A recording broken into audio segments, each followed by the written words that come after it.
এবার বোধহয় আর হবে না গো। এটা কলকাতা দলের জন্য একেবারে প্রযোজ্য, কারণ হবেই বাকি। এখনও জয়ের মুখটাই দেখলো না রানের কলকাতা। দলবল নিয়ে সেজেগুজে মাঠে নামছেন আর 0 পয়েন্ট নিয়ে ফিরে যাচ্ছেন। এই পর্যন্ত কলকাতা 4টি ম্যাচ খেলেছে, তার মধ্যে 3টিতে হেরেছে আর একটি ম্যাচে বৃষ্টির কারণে ম্যাচ ড্র হয়েছিল।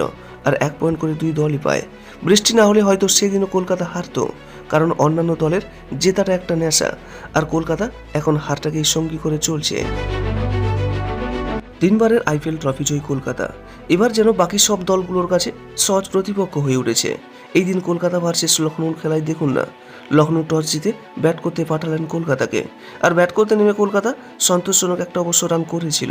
20 ওভার শেষে 4 উইকেট হারিয়ে 181 রান করে, যার মধ্যে রঘুবংশী 33 বলে 45 রান, রাহানে 24 বলে 41 রান, ক্যামেরন গ্রিন 24 বলে 32 এবং রমেন পাউল 24 বলে 39 রান করেন।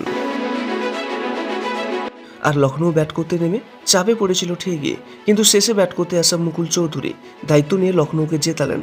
মুকুল 27 বলে 54 রান করেন, যার মধ্যে 2টি 4 এবং 7টি ছক্কা মারেন।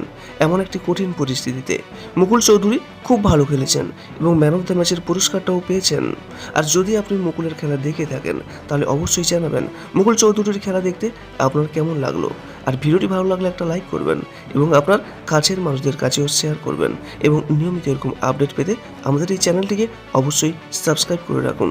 সর্বদা সুস্থ থাকবেন এবং ভালো থাকবেন। নমস্কার।